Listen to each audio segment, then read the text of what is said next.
Hello and welcome to your Evaluation Principles training video. I'm Drew Bromfield, Clinical Procurement Manager at SCW, and I'll be taking you through the training presentation today. The aim of this session is to provide training to those undertaking the evaluation of a tender. The session will establish the evaluation principles, brief you regarding the evaluation process, make evaluators aware of the regulatory environment and policy surrounding public procurement, clearly articulate how to evaluate the responses received, and make evaluators aware of the criteria against which the tender responses will be evaluated. This page also has a reference to the links to the Lancashire Care case and information on conflict of interest, which will be addressed later in the presentation. The Chartered Institute of Procurement and Supply state that the objective of an evaluation is to select the bidder whose proposal offers the best value for money, that is, the best composite blend of technical competence, service delivery, and price over the life of the contract. This is commonly known as the most economically advantageous tender, or MEAT. What is most important to you is reflected in the weightings that have been assigned to sections and questions. The evaluation of tenders is the phase in the procurement process during which the Commissioner identifies which of the tenders or bids that meet its requirements is the most economically advantageous. To note, most economically advantageous doesn't mean the cheapest option. As discussed in the previous slide, weightings have been assigned to sections and questions in the tender according to the relevant critical success factors and/or desired outcomes as identified by the Commissioner. As evaluators, it is best practice to adhere to the general obligations of transparency, equal treatment, non-discrimination, and proportionality as set out clearly in the Public Contracts Regulations 2015 and the Procurement, Patient Choice and Competition Regulations 2013 that this process may well be subject to. Regarding transparency, this general law principle means that detailed written records must be kept, normally in the form of reports and minutes of the meetings held, of all actions of the evaluation panel. All decisions taken must be sufficiently justified and documented. In this way, any discriminatory behaviour can be prevented, and if not prevented, then monitored. Equal treatment. This general law principle means that all tenders submitted within the set deadline are to be treated equally.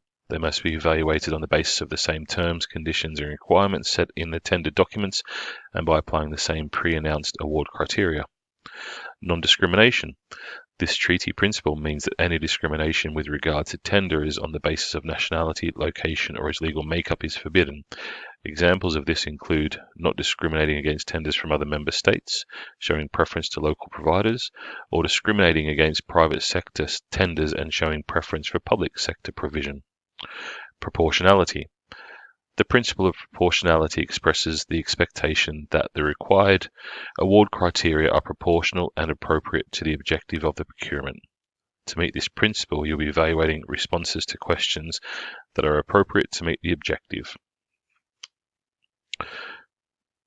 The procurement team will ensure the evaluation process is documented, objective and robust. The evaluation process and methodology has been applied correctly and consistently, and the principles of evaluation have been upheld and can be seen in the auditing of the process outcomes. In addition to the principles, confidentiality must be taken into account. The process of evaluation of tenders must be conducted in private and must be treated as commercial in confidence and restricted. This is set out in the Public Contracts Regulations, Section 21. The contents of each tender must not be disclosed to anyone outside of the formal evaluation process. Information concerning the process of evaluation of tenders and the award recommendation is not to be disclosed to the bidders or to any other person who is not officially concerned with the process, until information on the award of the contract is communicated to all bidders. Here I have listed the most common challenges to procurement processes. The procurement lead will keep your processes safe from the first two areas of challenge, which are linked to the principles that were outlined in the previous slide. The other three risks, highlighted in red, have direct application to the evaluation process and will be referenced as part of this training session. For more detailed information on recent case law, I've provided links to the Lancashire Care case 2018 and slide number 3.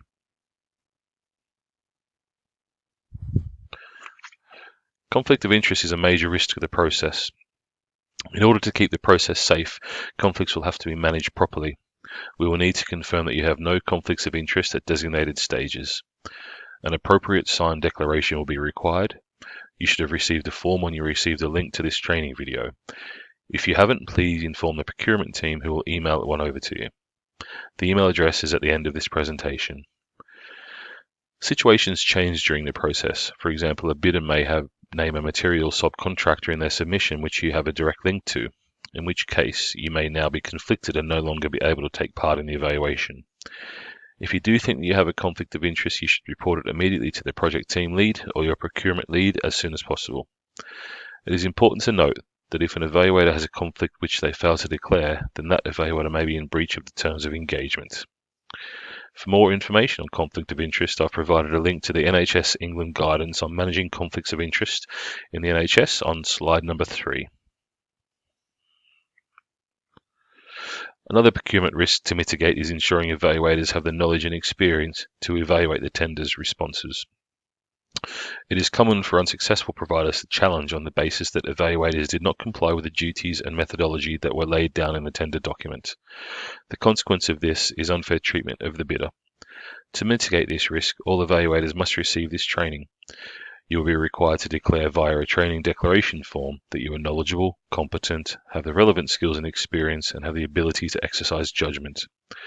Please note the tender responses will not be released to an evaluator unless a signed declaration has been received. So what do we expect of you? We will look for you to evaluate each tender received in an open, fair and proportionate way, to read the tenders and understand their responses, to look for evidence of how the tender response meets the requirements of the award criteria, to identify any need for clarifications, to produce an individual set of scores and rationale for each score.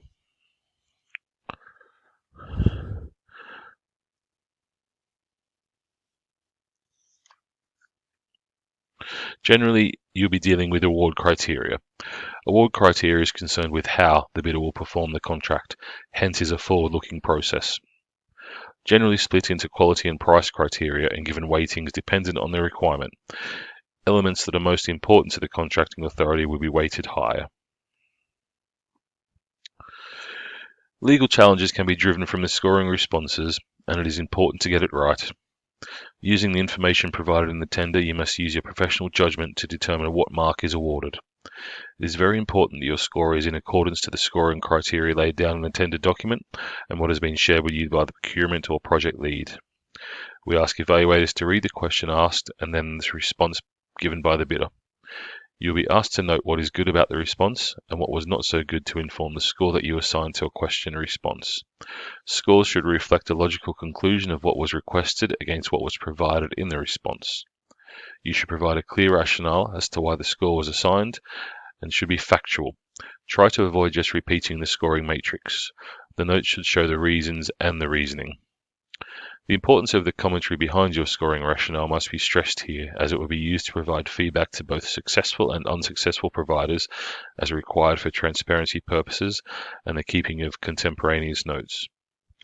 To ensure consistency, you'll evaluate tenders based upon a defined scoring matrix, which is the same for all evaluators and made clear to bidders within the published tender documentation. The scoring matrix that will be used for the tender evaluation is detailed on this and the next slide. This slide shows the quality criteria. You should only issue a score of 0 in the event the bidder has chosen not to provide a response to the question. If you issue a score of 1 or 2, the feedback you provide needs to give the specific reasons why something was below expectation, and then check it was asked for in the question. If the bidder has provided everything asked for in the question to an acceptable standard, a score of 3 should be issued. The comments provided should reflect acceptability. If score of 4 or 5 is allocated, the feedback needs to detail exactly what was above expectation. This can be added value or innovation. Scoring allows to exceed what was asked for in the specification. This slide shows the finance criteria, which has the same scoring and interpretation as the previously discussed quality criteria. To further mitigate against risk of challenge to the process when scoring the tenders, we ask that evaluators do not bring any personal knowledge of the bidder or any speculation or suspicion to mind when evaluating a tender response. The tender response is evaluated on what the question asked and the individual response to that question, along with any supporting documentation. And that the evaluation is not comparative, which means that you should not evaluate tender responses against each other. Evaluators should not take account of elements from within responses to other questions by the same bidder when scoring and providing rationale to a response. So what does good look like? A good evaluation looks like that set out on this slide. This is based on the e-procurement system that will be used to submit your online evaluations. A separate training video will show you how to use this system.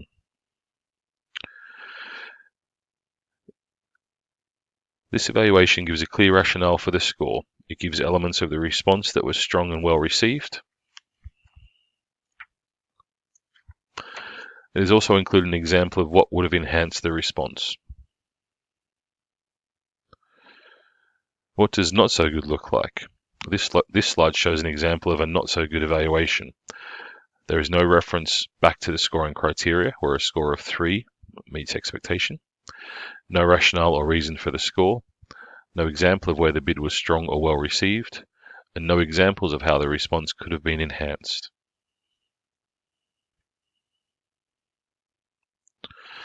To mitigate risk, your commentary needs to be rigorous, as it could be used in court in the event of a legal challenge. Feedback given to bidders will not attribute any comment to an individual evaluator. However, if a challenge is made and it ends up in court, all comments are fully admissible. As standard practice for transparency purposes, we provide bidders a debrief report, which contains their final moderated score and themes around what was good and what was not so good about their bids. Therefore, your detailed evaluation commentary is vital to that process. If when reading a response something doesn't make sense, there is a clear error, or there is a document referencing issue, you're entitled to ask the bidder to clarify their response. In accordance with the principle of equal treatment, no substantial alterations to a tender can be sought or accepted through a request for clarification. Clarifications are not there to allow bidders to rewrite answers or add anything further to the originally submitted bid. A request for clarification does not imply negotiation, and any request for a clarification and the corresponding response must be made through the e-procurement portal. Accessing the clarification function will be explained in the separate system training video. To summarize, these are some do's and don'ts. Do make note of areas that are unclear for clarification with the bidder. Do read the submission at face value and score on the basis of information provided. Do score tenders independently and discuss any irregularities at the moderation meeting. Do ensure full justification for scoring is provided for each question to assist with debriefing. Don't read between the lines or make assumptions. Don't collude with other panel members to agree scoring collectively. Don't make changes to the evaluation criteria during the process. The criteria must be the same as that published in the tender documentation. And don't use personal knowledge of the bidder and/or recent contracts they have held to influence justification for scoring. To conclude, the reason for this training and the reason for the evaluation process is so that the contracting authority can award a contract to the successful bidder safe in the knowledge that the process and the outcome has been fair, open, and transparent to all the potential providers. Evaluation process is documented, objective, and robust. That the process and methodology has been applied correctly and consistently. And to demonstrate that the evaluation principles have been upheld and it will enable auditing of the results. Ensuring that this approach is applied will reduce the risk of complaints and legal challenges, which are both time-consuming and costly. Once evaluation is complete, you'll be involved in the moderation process, which involves discussion between evaluators to agree consensus scores for each response. Further details and moderation training will be sent to you separately. Throughout the evaluation process, the team at the CSU are here to help you. For any issues, queries, or advice, please don't hesitate to call. The CSU contact phone numbers and the team email addresses are noted here.